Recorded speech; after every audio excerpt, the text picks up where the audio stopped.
Hello YouTube, and welcome to another episode of The Educated Barbarian. I apologize for skipping last week's release, but as you know, the channel was deleted, so I have to remove the portion and expose it to you guys today. It doesn't really change anything, we're still on track to explore beyond good and evil, understand the philosophy of Nietzsche, and use it to our best interest to improve ourselves as men, as human beings, and as individuals. Before I actually start, I have a question for you guys. For episode 1 of the series, I put some piano music in the background, and I saw that some of you liked it, but also that some of you found it tough to actually focus and concentrate on the philosophy at hand because of the music. And I certainly don't want to make it tougher for you to pay attention. So let me know in the comments what you think and what you would like. For this episode, we're going to go completely music free. If I see in the comments that a majority of people like only to hear my voice and no background sound, I will keep it as is. And if people tell me that the music helps them or it feels more engaging, I will bring back the piano music for episode 3. Alright, so if you remember, last week we left at the discussion of sensation versus a more refined method of conceptualizing the word. And it was Nietzsche's idea that the two are as important one to the other and that they had to actually be utilized coupled so that the understanding of the word could be both via our sensations, our emotions, but also the ability to intellectualize them to a higher degree. And to explain the reason why this was so important, he discussed a number of concepts that he found to be particularly useless or even intellectually dishonest because they failed to do one or the other. They either took the word at face value or they refused to actually take the perception of the word as an important portion of the ability to actually understand it. And so it led to the concept of the thing in itself, the causa sui. The causa sui stipulates that there are certain things, certain concepts or ideas that were either man-made or created, again, out of nowhere, that exist because they were created out of nowhere. A good example of that is God. God is birthed by the causa sui. God birthed itself. In any religion, God is the start of the universe and nothing created God.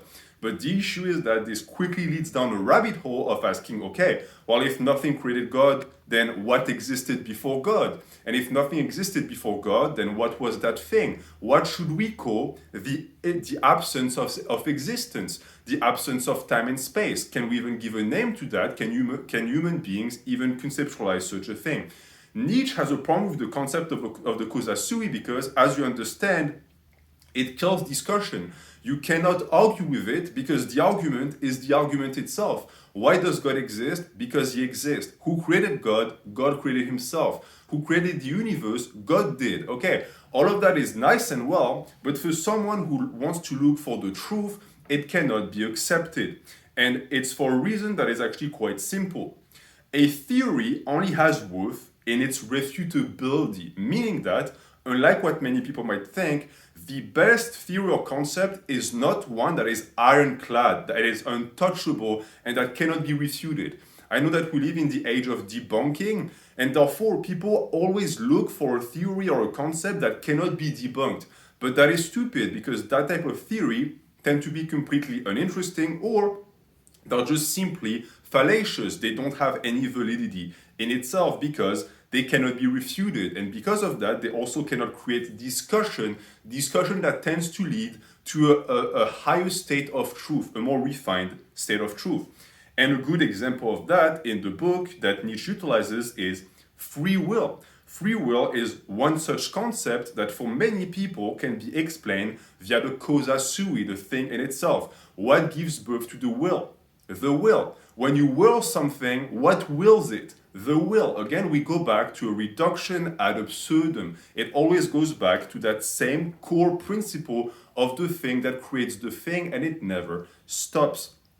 And as a concept, it's very interesting because it's pointed out in the book that the will has been discussed for hundreds, thousands of years, and yet we are still discussing it, which truly shows that it's something that we don't quite grasped yet. But the problem is that when a concept becomes semantically frozen, philosophical discourse dies because you cannot move forth. And philosophy is the moving forward. If we are to reach the truth, certainly we must move towards the truth. But if you tell yourself that you already have the truth, like for example with the will causes the will, well, there is no progression or evolution possible. It destroys itself, which also shows and proves that the goal of philosophy was never to solve anything. It's only to explain things. If you want to be able to solve something, get into math, get into physics, get into any type of scientific fields that can provide finite answers to concepts. Even though for the people who actually are in these fields, you will tell me, rightfully so, that most of the time, all of these theories that we see as accepted eventually get refined, eventually get a thinner, more sharp answer. And that is the same with philosophy at the end of the day, because we're running after the truth, but there is no such thing as an absolute truth. And therefore, we just continuously try. We try to expose the wood, try to show it for what it is, to no avail. We never manage, but that is the reason why it's so great. Because if philosophy was finite, then it would have died already. Or it would mean that we are to reach a certain point where it will die, which would be greatly saddening, because the death of philosophy, in my opinion, is the death of the human soul. And that is especially true with the will itself. Nietzsche said that it is precisely in a name that popular prejudice lurks. Ponder on that statement because it's absolutely true. The issue with semantics is that many people end up only regarding concepts for their words and for the very porous meaning that they attach to the word. It's the same with the will. The will has been limited to its name. Most people only look at the will at face value for what they perceive it to be. And in general, tradition perceives it as willing, being the self that is being forced to obey by said will. So in this case, we have an entity called the self, and the will, which is this extra entity, seem to have the ability to curb the self and force the self to act and to actually move. But the issue is that this ignores the fact that the commanding and the obeying party are one, because the self is the one that wills. But what is the party that then is being willed? The self as well. So it is once again a problem of not being able to really know where the concept starts and ends, because it has been reduced again to a name, to the popular prejudice of the semantical appellation of the concept. And it might just look like something that is being presented just to complexify the issue, but you have to understand that it's the same as what I exposed last week. Just like with the truth, if we cannot even grasp what the thing is to start with, how are we to master it? If we cannot say or state what the will is, how are we to become masters of the will? It's impossible. It's absolutely impossible.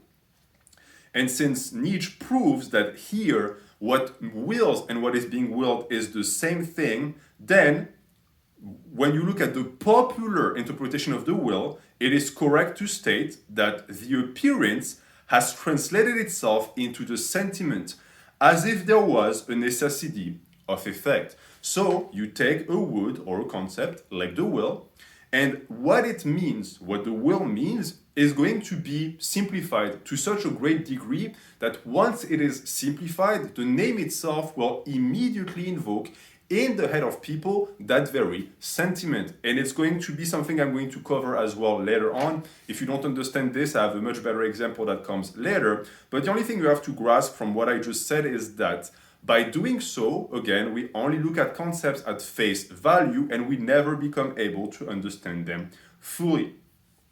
It's something that Nietzsche calls l'effet c'est moi, which is French for the it's me effect. The it's me effect is part human hubris, and it's also part, in a sense, intellectual laziness. We like to believe that we are the source of everything, and therefore we also like to believe that concepts that humans, us, created, are the source of themselves, because it's so much more comfortable than having to actually find the actual source. And you will find that in most cases, the actual source of the semantical definition of God or will is also us. But if we were to accept that, we'd also have to accept the fact that for the most part, it means that we don't understand them at all because we don't have the ability to actually define and refine such concepts. If we are to strip it down to the simplest expression, the causa sui is the desire to bear the entire and ultimate responsibility for one's action. So it's the temptation to place man at the center of the universe, but it's vicious because it refuses to accept that premise. It places man as responsible for the creation of all concepts, but then ignores that very fact altogether. It's what I just exposed. Man is the creature that defined the will. But we then pretend that the will is something that was always imposed on us, and that it's, again, an extra entity that has absolutely nothing to do with our understanding, as if the will was always something that just had the power to curb our intentions, to curb our actions, and we, again, act a fool and say or pretend again that it was never our own doing. So, at the end of the day, it's fallacious. It's not something that is going to lead to anything. But that is a mindset that fails to consider the self as a system, something also found in our modern understanding of philosophy as standalone idea when they actually exist as a constellation that expands through intellectual atavism.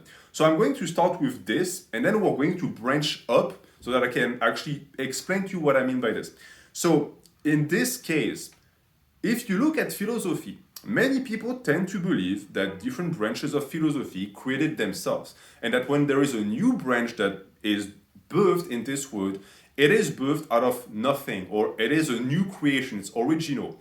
But in reality, when you look at philosophy, you will realize that there are movements of it that repeat themselves and have repeated themselves throughout the ages, meaning that if a new philosophy comes out today, I will be able to find its clone from 1,800 years ago. And that is what Nietzsche calls this intellectual atavism.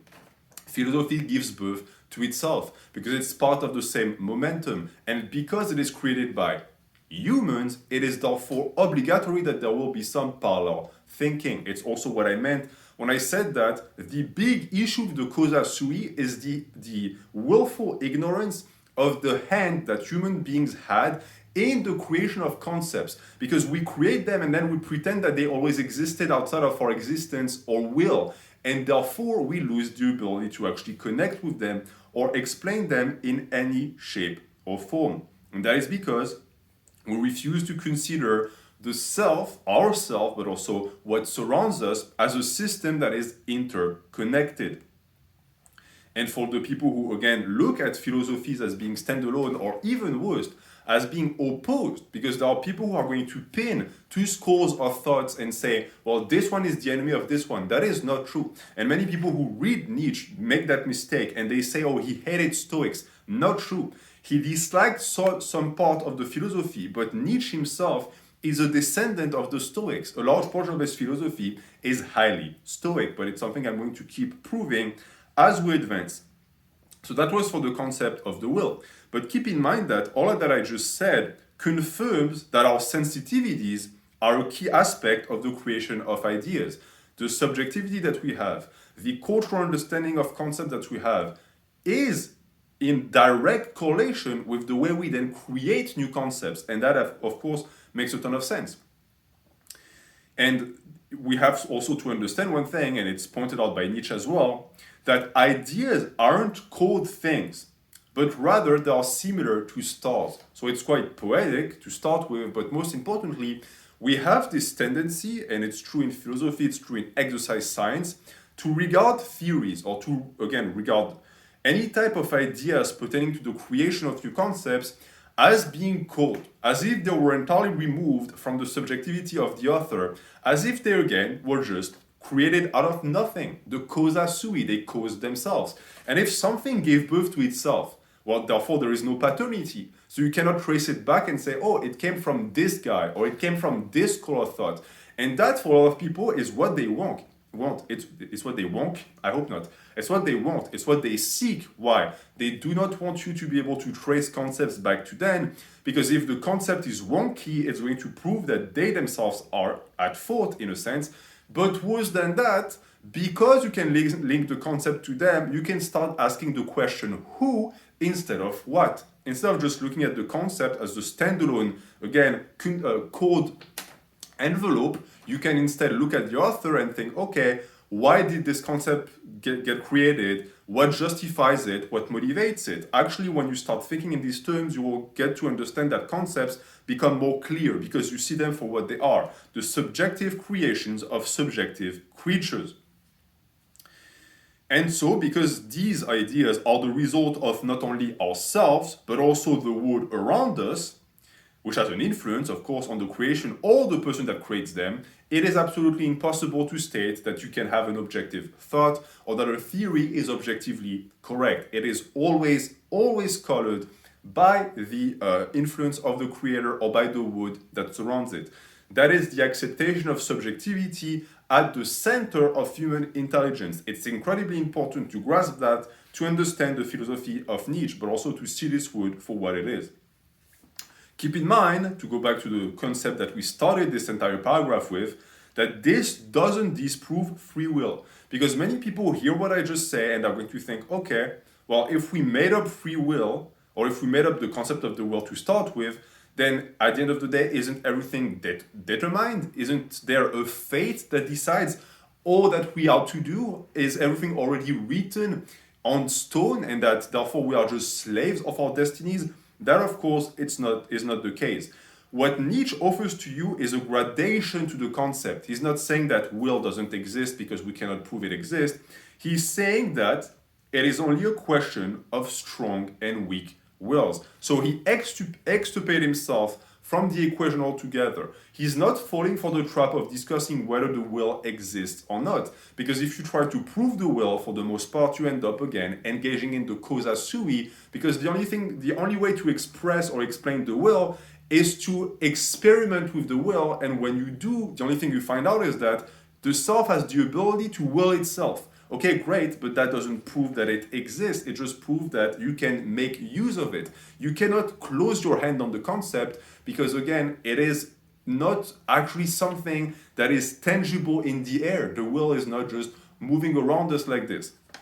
It's the ability to accept that fact that leads then to the ability to use gradation instead of black and white thinking to say that, yes, there is most likely free will, but it is dependent on the individual, and it is going to also depend on your ability to be strong or to be weak in terms of being willing to do things. But it's the concept of the will to power that is at the center of the philosophy of Nietzsche that we're going to be, again, reoccurringly discussing throughout these episodes. Now, this is something that for a lot of people is not easy to grasp in terms of gradation because, as Nietzsche says, nuance is rare. And the amount of people who would much rather push away nuances and just discuss things again in black and white or thinking, oh, yes, the will exists absolutely and there is no denying it, or, oh, no, there is no such thing as free will and everything is already predetermined, is quite appealing in a sense because it's simple. It's very easy. That way you have your one idea and you can go your entire life with that one idea.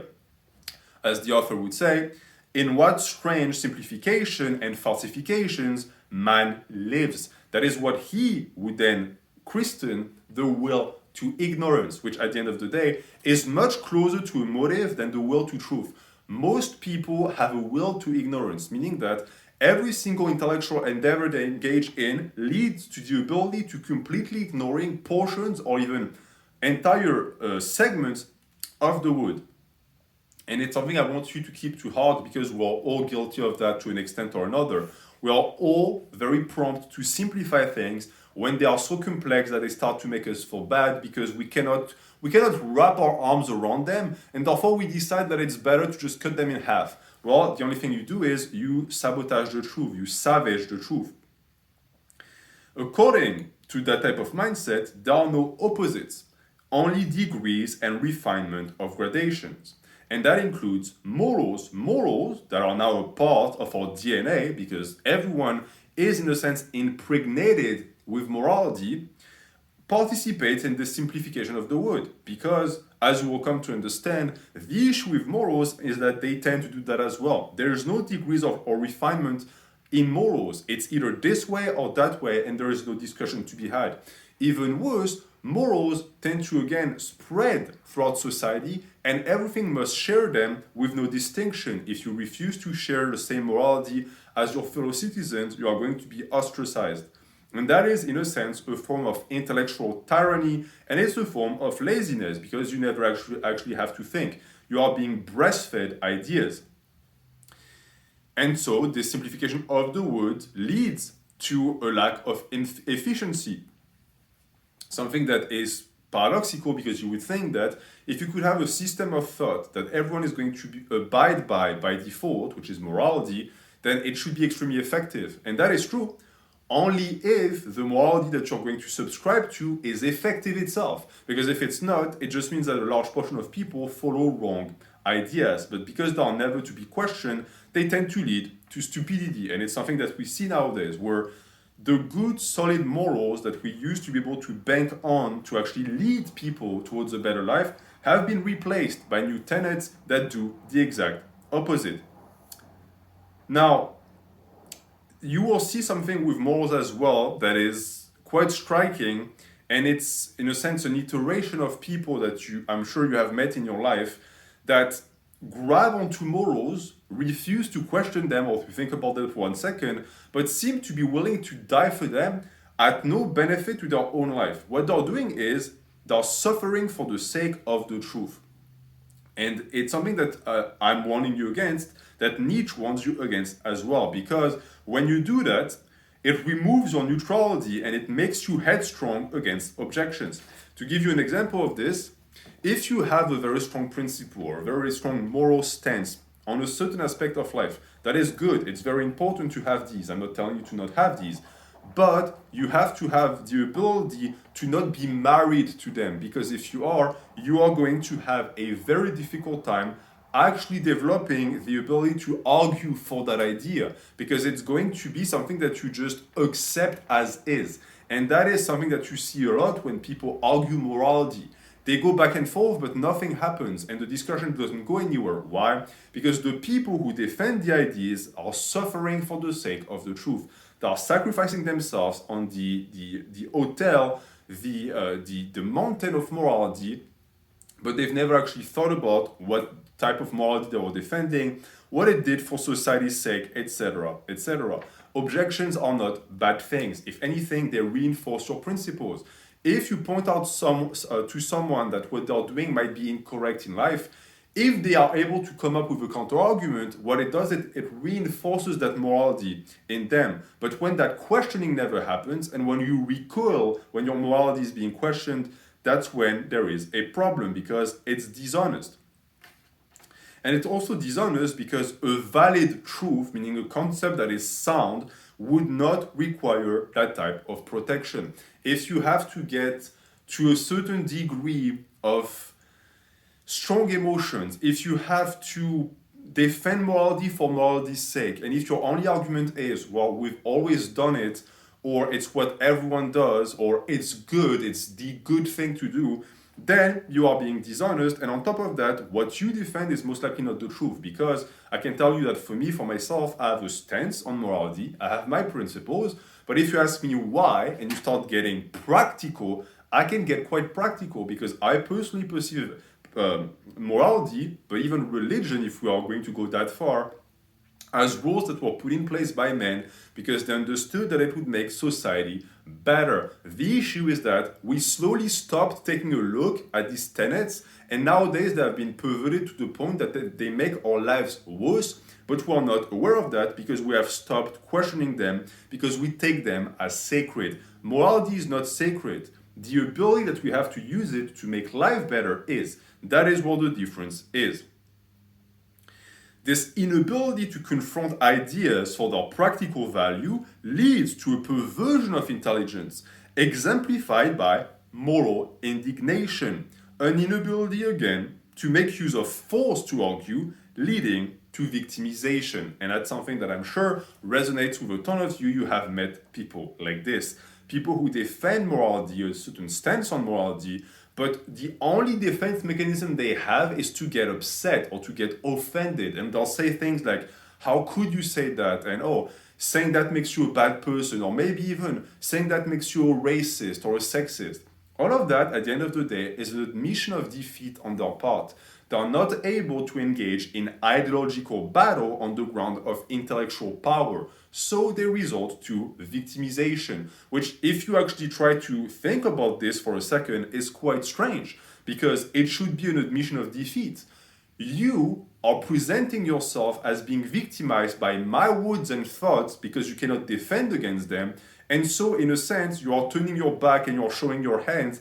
And in a sort of supplication, ask me, or as the word, to please ignore the fact that your moral stance is based on absolutely nothing. In a world where people are intelligent, that should then lead that very stance on morality to die immediately. But the problem is that it doesn't, because a lot of these people are perverted. Their intelligence is completely corrupted. Therefore, they see victimization and moral indignation as good things. They even take them as solid arguments, but of course, they are not. So the question that we must ask ourselves is, how do we make sure to never end up like this? How do we make sure to always remain intellectually honest and capable in terms of conceptualizing the world, understanding it, and leading better lives? Well, it's quite simple. The key to retain intellectual honesty is cynicism. Le cynisme, as we say in French. Now, I'm not telling you to become a cynic. There's a difference, just like I usually tell you to become more stoic, but not become a stoic. But it's good to have some cynical traits because it allows for the constant questioning of all things without succumbing to bitterness. That is the balance that you have to strike.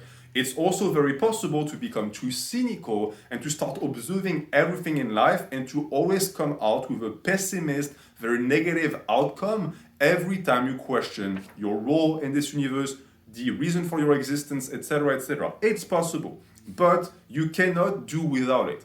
The ability to question everything is absolutely key if you want to, again, retain the ability to think, because that's what thinking is. Thinking is looking at the world, trying to see it for what it is, and when you see things that don't quite make sense, to point them out and say, I think that's not correct. Keep in mind, when you rearrange the world, if you engage in word rearrangement, which is what philosophy is, well, you're going to have the ability to say, okay, that piece of furniture or that piece of concept is not where it should be, let me move it, or let me even throw it out. And Nietzsche has a very interesting quote that he utilizes a metaphor, if you will. He wants you to make the clown shameless. He tells you to rejoice if you engage and if you manage to make the clown shameless. Now, what does that mean? It's very obscure. Well, the interpretation I have of it, because of course, Friedrich didn't offer any, is that the clown is the one that makes fun of everything. The clown is the one that even is going to mask himself, is going to hide his emotions, is going to present emotions that are not the ones that he actually feels. At the end of the day, he is the one that wears the mask. So how do you make the clown shameless? Well, you force him to reveal his cards. You force him to show himself for what he truly is. And it's interesting because there is a meme that has been circulating for a lot of years now, the clown word meme.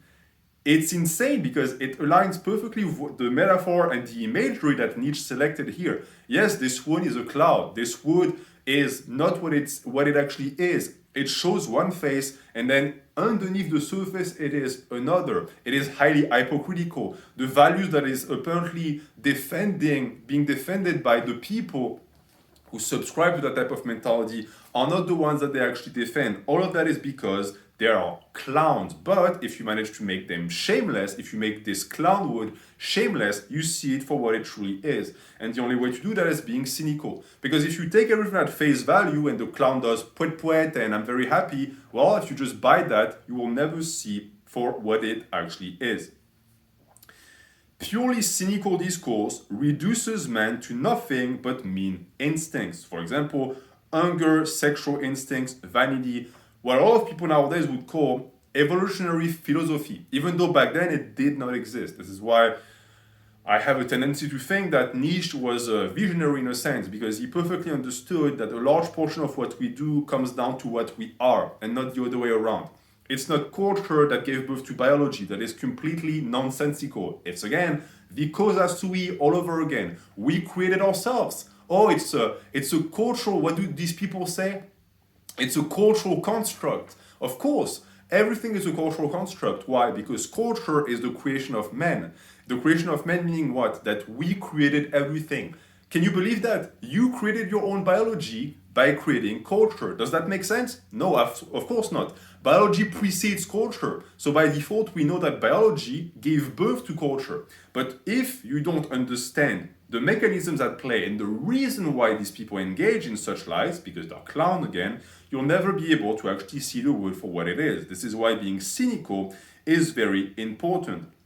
It's a key of understanding who we are down to our very nature, because at the end of the day, if you want to become more refined afterwards and come up with concepts, but you ignore the base nature of the creature you're trying to conceptualize upon, it's never going to function. Nuances can be born from such observations, the cynical observations, but never from people who act indignant. It's the reason why moral indignation is a waste of time. When you recall and you act offended, the issue is not just that you look like a wimp or that it's pathetic, it's that you kill discussion. And again, a theory only has worth in its refutability. It's the same for morals. If you cannot prove or disprove a moral, then it's most likely garbage. It's frozen in time and it leads to nothing. It just weights the human species down. But you will see that for a lot of people, indignation is the only thing they have, and these people can never actually observe the world. Indignation kills discussion, again, on the basis of morality. I am certain that this has happened to you times and times again, where you have a thing that you want to discuss, but apparently it's politically incorrect and you don't want to rock the boat, so you shut up. Well, keep in mind that this discussion might be one that is going to make society advance for once. The reason why we have been stagnating as a species for so long is because of morality. Not that morality is all bad, but the type of modern morality that we espouse certainly is. And Nietzsche has choice words to say about the type of people that have made it so that we can never go anywhere because they constantly kill discussion. He states, "He who perpetually tears himself with his own teeth, or in place of himself, God or society, is the more ordinary and less instructive man. No one is such a liar as the indignant man." And that is especially true because you have to keep in mind one thing. That type of people, those clowns, are not really offended. They are not really feeling bad because you, again, apparently attack a concept that is ironclad. What they feel bad about is that you question the way they lead their life. That's what they don't like. And deep down, the reason why they resort to that is because they know that their very nature as creature contradicts the morality they espouse, but they cannot come up with a reason as to why. And so the only thing that they have left, so as to not have to take off the mask and accept that they are not such good people after all, is to just ignore the discussion altogether and shut it down entirely. These types are prevalent in today's society. They evade verbal fights by resorting to morals, which would never occur. Morals are, at the end of the day, something that you discuss, not something that you use to kill discussion.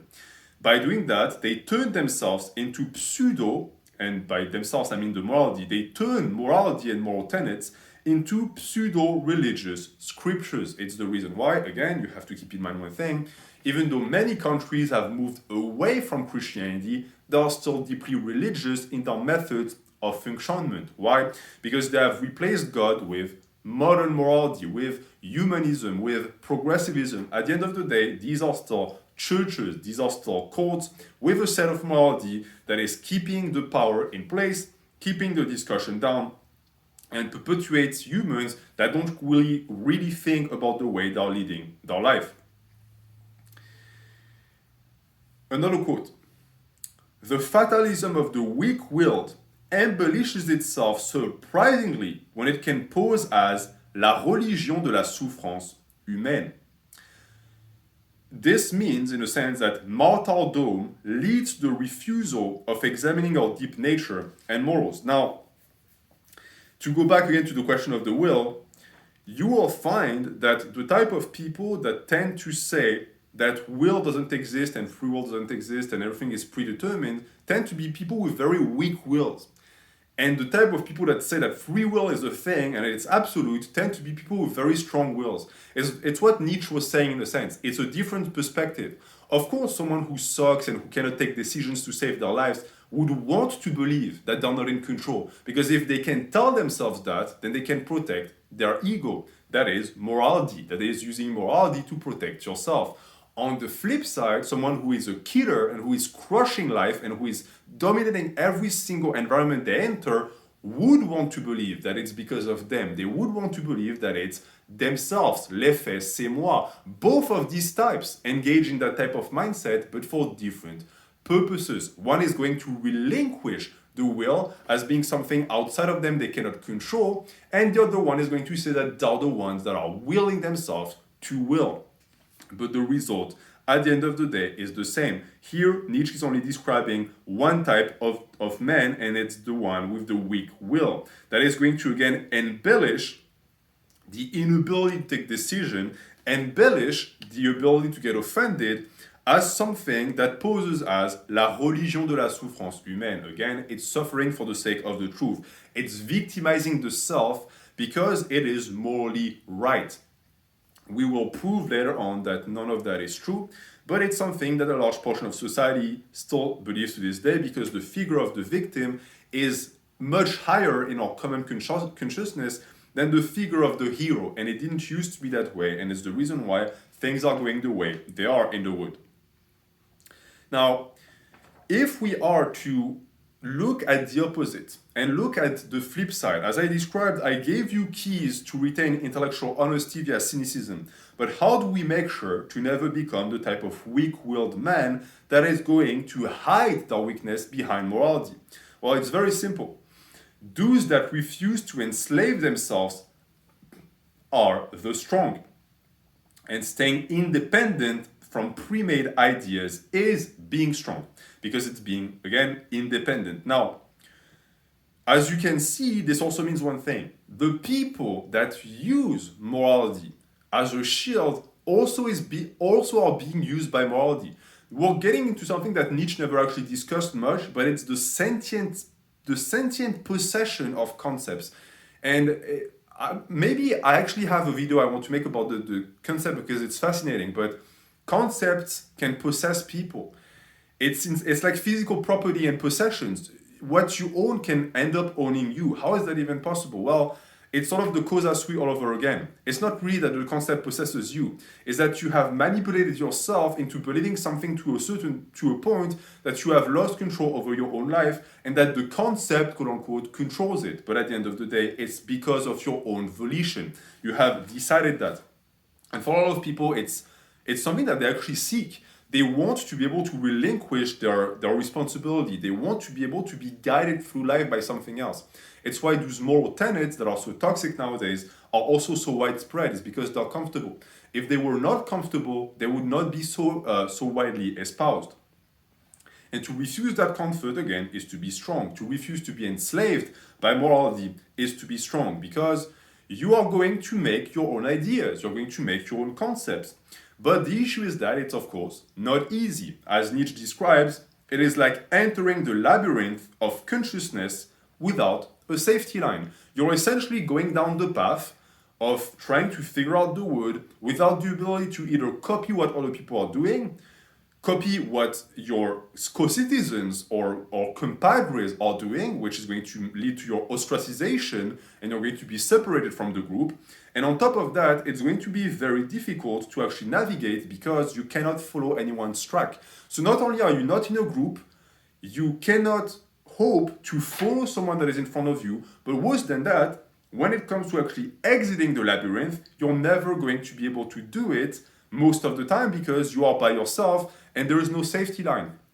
Because if you just follow the herd, you would take the same path as everyone else. So most likely there are safety measures put in place to help you find the exit of the labyrinth. But now you're on your own. You are a trooper, and therefore you are completely and entirely intellectually fucked.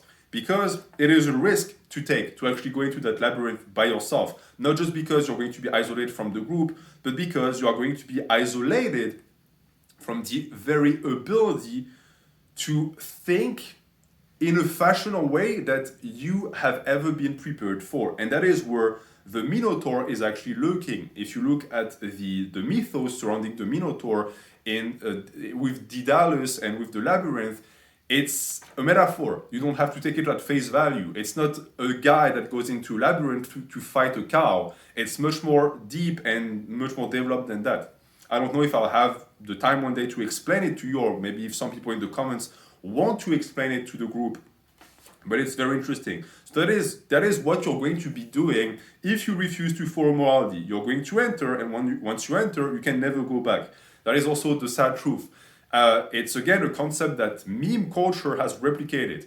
Once you have taken the red pill, and I use very big quotations for red pill, once you have taken the red pill, you can never go back. Once you have seen the wood for what it is, once you have seen through the deception, you can never go back. It is now too late. You are aware, quite literally aware, awake, and you will never fall asleep again. So it's a risk that you must take if you want to be strong and independent, but it's quite dangerous.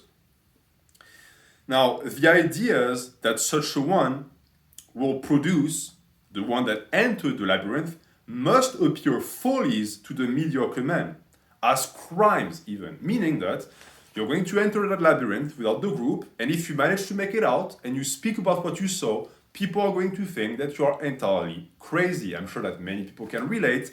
You have thought about things that people don't really think about much, or you touch topics that are very taboo, and when you actually bring them up, people look at you as if you were a complete loon, because you went into places that were not supposed to be visited by humans. You took back with you darkness that people want to ignore because it's darkness that they have inside themselves, and therefore you are a bother because you remind them of their very nature and of the fact that they're not such good people, and that the only reason why they never actually found that darkness in them is because they never looked in the first place. So it's something that you have to do and accept at your own risk. But we have to keep in mind that criminalizing them, those thoughts, that darkness, represents the repression of true insight. And that is something we see in this world nowadays.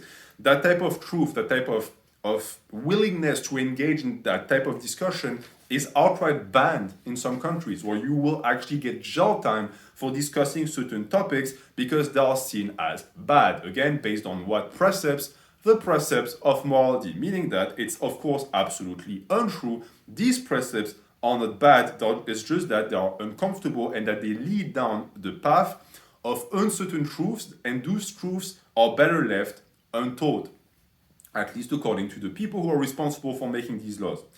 But as I said, it's a proof also that we're not actually looking for the truth. We're looking for a facsimile of the truth that is comforting us. A wood that refuses to be real and prefers the comfort of morals instead of the roughness of instinct will give birth to equality and equal rights instead of natural gradations or rank. I'm jumping the shark a bit here.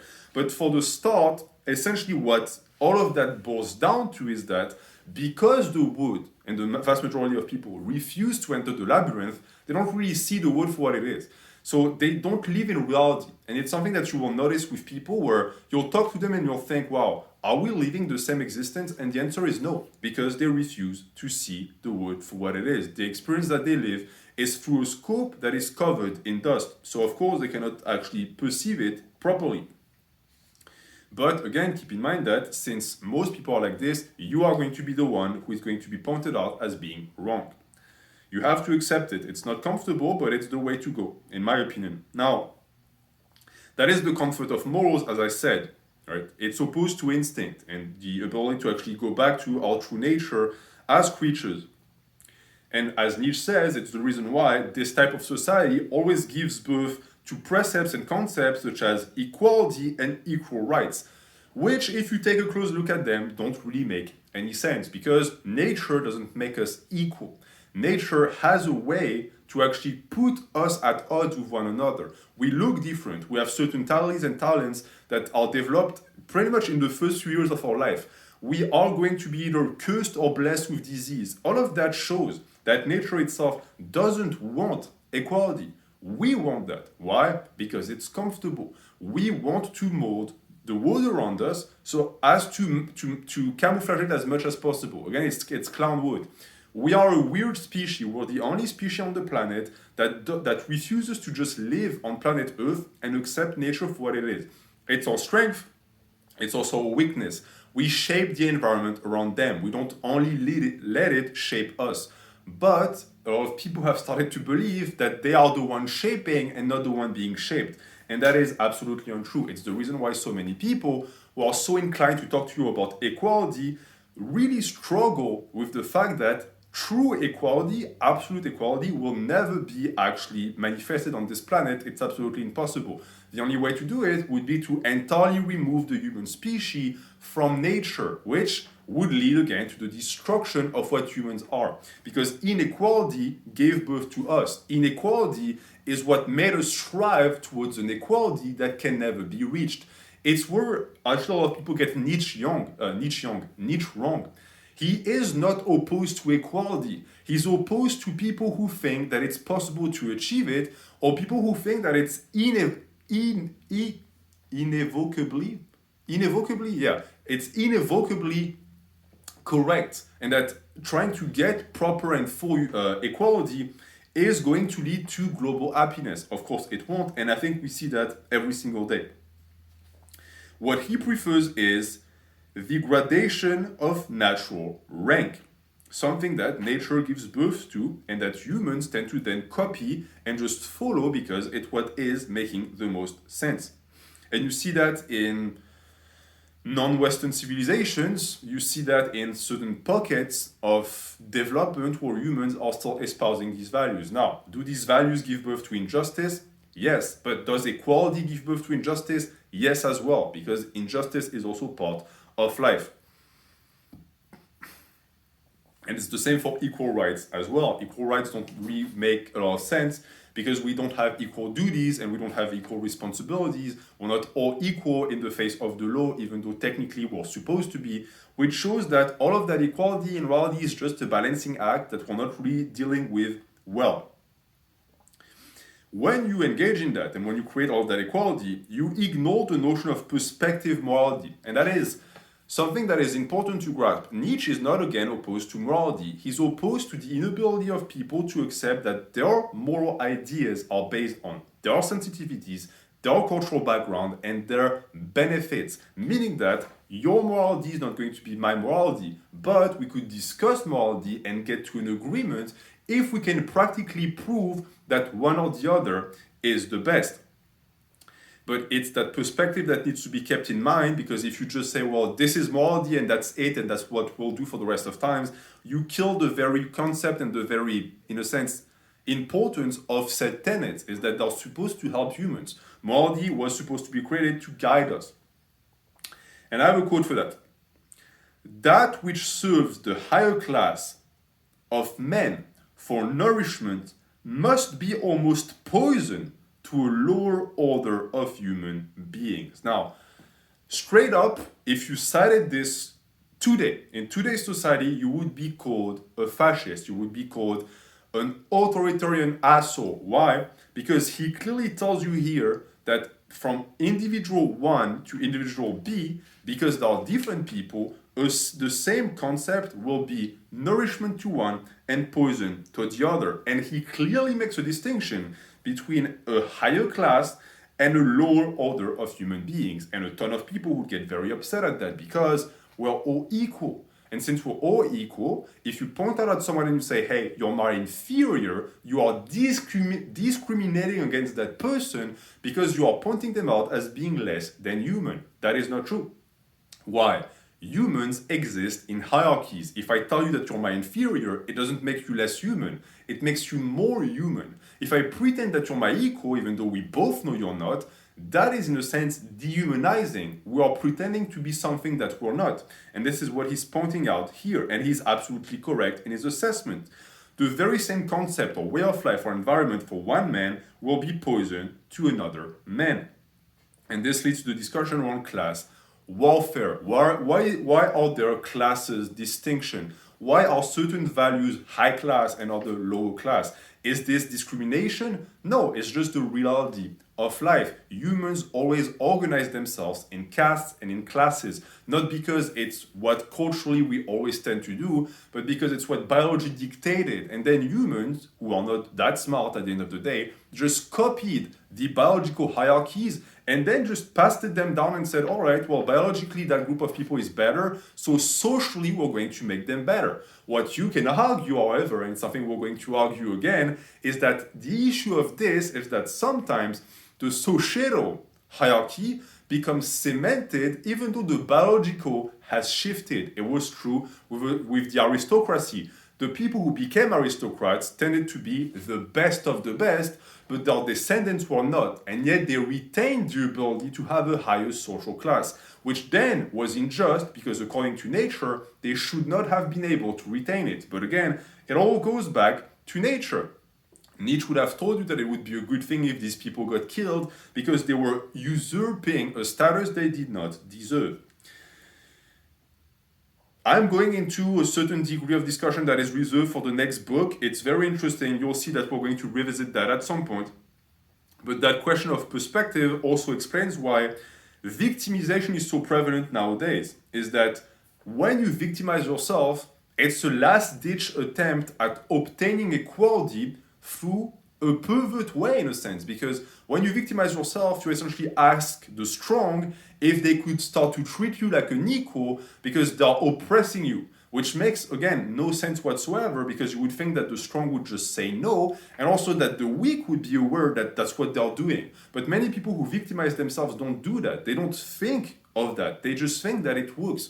They just think that it's a method that functions. They don't face the illogical inevitability of the question of why would the strong stop oppressing the weak? What does the strong have to gain in not oppressing the weak? They just know that it functions and that the strong bends the knee, so they keep doing it. Well, I'm going to be explaining to you why at some point, but it's a strategy that is very akin to poison. The victimization functions as a poison that is developed within the weakling and then is being injected in the strong, which then allows the weakling to gain equality. Equality that, again, is a concept that ignores perspective morality altogether. Now, let me see how much time we have left.